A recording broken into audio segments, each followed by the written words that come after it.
पुढच्या काही मिनिटात आपण फक्त मंदिर दर्शन करणार नाही आहोत, तर अनुभवणार आहोत या आध्यात्मिक शहराची अशी ऊर्जा जी लाखो भक्तांना पुन्हा पुन्हा इथे खेचून आणते. असं म्हणतात, उज्जैनला जायचं आपण प्लॅनच करत नसतो, ते स्वयं महादेव आपल्यासाठी प्लॅन करतात. कारण महाकालचं बोलवणं आल्याशिवाय या नगरीत कोणाचंही पाऊल सुद्धा पडत नाही. नमस्कार मंडळी, चला निघूयाच्या व्लॉगमध्ये. आज आपण आलोय देवो के देव महादेव की नगरी उज्जैनमध्ये.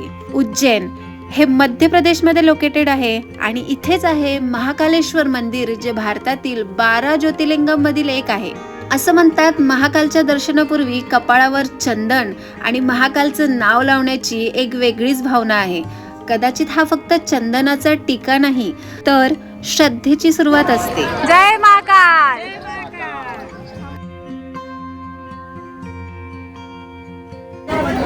जय महाकाल. जय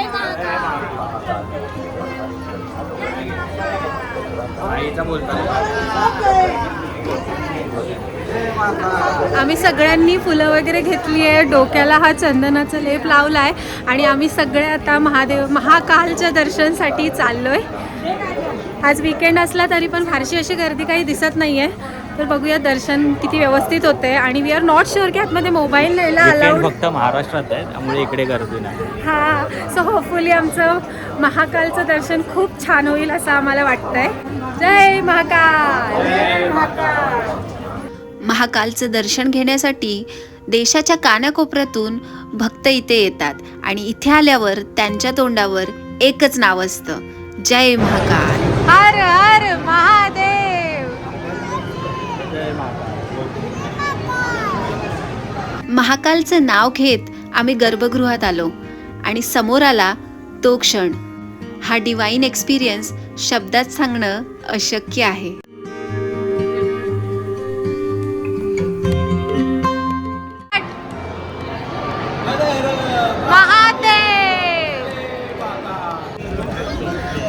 खूप छान असं महाकालचं दर्शन झालेलं आहे. अजिबातही गर्दी नव्हती. आम्ही लाईनमध्ये हार्डली 5 ते 10 मिनटं उभे होतो. आम्हाला लिटरली मंदिराच्या मूर्तीच्या म्हणजे शंकराच्या पिंडीच्या समोर बराच वेळ थांबता आलं आणि खूप छान दर्शन झालं. ॲक्च्युली आम्हाला असं वाटलं की आज हॉलिडे 1 मेची कामगार दिवस सुट्टी, पण आम्हाला नंतर लक्षात आलं की ती सुट्टी फक्त महाराष्ट्रात आहे, त्यामुळे इथे काही गर्दी नाही.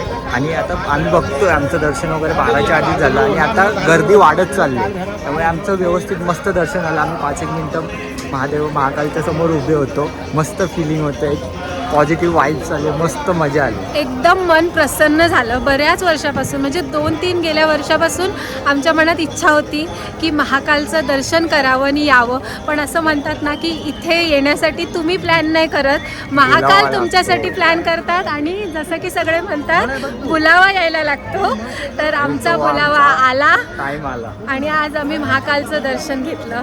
खूप मस्त वाटतंय आणि आता आम्ही उज्जैन एक्सप्लोअर करणार आहे. आता आमचं मस्त जेवण वगैरे झालेलं आहे आणि आम्ही आता इथून काळभैरव दर्शनासाठी जातो. इथेच आम्हाला एक रिक्षावाला भेटला. तो 800 रुपये बोलला होता आम्हाला 10 जणांना, पण आम्ही त्याला 750मध्ये कटवलं आहे आणि तो बोलला तिथे घेऊन जाणार आम्हाला आणि परत आम्हाला इथे बडा गणपतीच्या इथे ड्रॉप करणार आहे. सो आता आम्ही त्याच्यासोबत जातो आहे आणि तो बोलला हार्डली अर्धा तास किंवा 1 तास लागेल, कारण गर्दी आज नाही आहे. तर ते दर्शन करून आम्ही तिकडे येऊ. सो चला घेऊया काळभैरवांचे दर्शन. चला तर मग. जवळपास 15-20 मिनिटाचा रिक्षाचा प्रवास करून आम्ही पोहोचलो उज्जैनमधील अजून एका आध्यात्मिक मंदिरामध्ये, ज्याचं नाव आहे काळभैरव मंदिर. काळभैरवांना उज्जैनचे रक्षक देवता मानलं जातं, पण या मंदिराची ओळख अजून एका वेगळ्याच परंपरेमुळे आहे. इथे भक्त प्रसाद म्हणून मद्य अर्पण करतात आणि सर्वात आश्चर्याची गोष्ट म्हणजे ते अर्पण केलेलं मद्य मूर्ती स्वीकारते असं मानलं जातं. ही परंपरा शेकडो वर्षापासून सुरू आहे आणि आजही हजारो भाविक हे दृश्य पाहण्यासाठी इथे येतात. श्रद्धा, इतिहास आणि रहस्य याचं असं मिश्रण भारतात फार कमी ठिकाणी पाहायला मिळतं.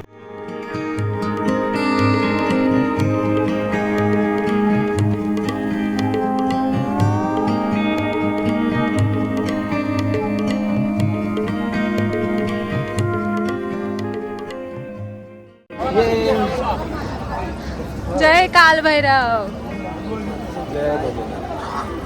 ऊन आलं.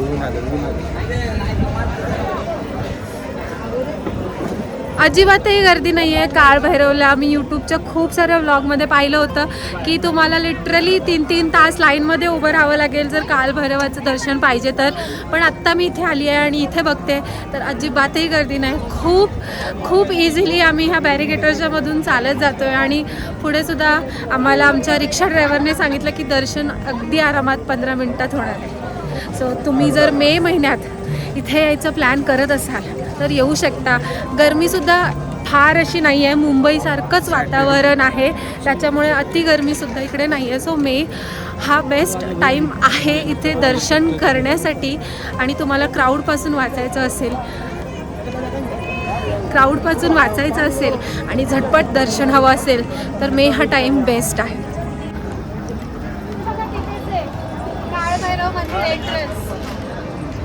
किती जवळ आहे, अजिबातही गर्दी नाही.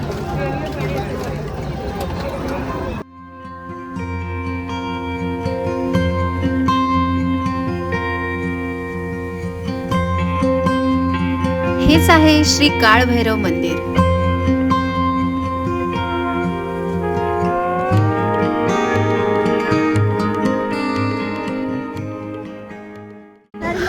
काळ भैरवाचं दर्शन करून झाल्यानंतर आम्ही आता आलोय हरसिद्धी माता टेम्पल.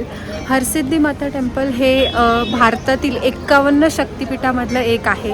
जेव्हा देवी सतीचे शरीर त्याग केला तेव्हा त्यांच्या शरीराचे एकूण 51 तुकडे भारताच्या वेगवेगळ्या ठिकाणात जाऊन पडले. त्यातलाच एक इथे उज्जैनमध्ये आहे आणि त्याच ठिकाणी या शक्तिपीठाची स्थापना झाली आहे. सो ह्याचं नाव आहे हरसिद्धी माता टेम्पल. इथे खूप इझिली दर्शन होतं. आता संध्याकाळचे अराऊंड 4 वाजल्याने आम्ही इथे आलो आहे. तुम्ही बघू शकता अजिबातही गर्दी नाही आहे. सो आम्ही क्विकली इथे दर्शन घेणार आणि त्यानंतर बडा गणेश मंदिर आणि मग रामघाटला जाणार. रोज संध्याकाळी 7 वाजता या मंदिरात एक भव्य अशी आरती होते. मंदिरासमोरचे दोन्ही दीपस्तंभ प्रज्वलित केले जातात. ढोल नगाड्यांच्या ताशात होणारी ही आरती पाहण्याचा एक्सपिरियन्स एकदम डिवाइन असतो. हे आहे इथलं बडा गणपती मंदिर. इथली गणपती बाप्पाची मूर्ती भारतातील सर्वात मोठ्या मूर्तींपैकी एक मानली जाते. मूर्तीसमोर उभं राहिल्यावर तिची भव्यता खऱ्या अर्थाने जाणवते.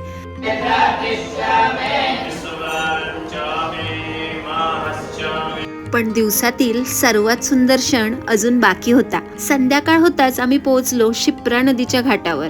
हजारो लोक, मंत्रोच्चार, घंटानाद आणि समोर वाहणारी शिप्रा नदी. त्या वातावरणात काही मिनिटासाठी वेळ थांबल्यासारखाच वाटत होता.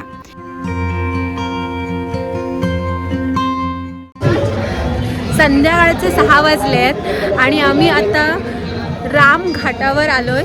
तुम्ही बघू शकता हा पाठीमागे माझ्या खूप सुंदर असा रामघाट आहे आणि इथे n नंबर्स ऑफ टेम्पल आहेत. खूप छोटे छोटे आणि सुंदर मंदिर्स आहेत इथे.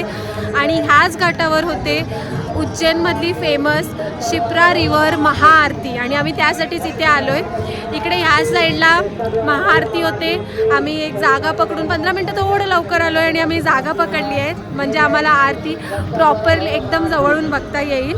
सो चला बघूया इथली शिप्रा रिव्हर आरती कशी असते.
रात्र होताच आम्ही पोहोचलो महाकाल लोकमध्ये. भव्य शिल्प, प्रकाश योजना आणि शिवमय वातावरण. त्यानंतर आम्ही पाहिला इथला laser and sound show. Nashik और उज्जैन,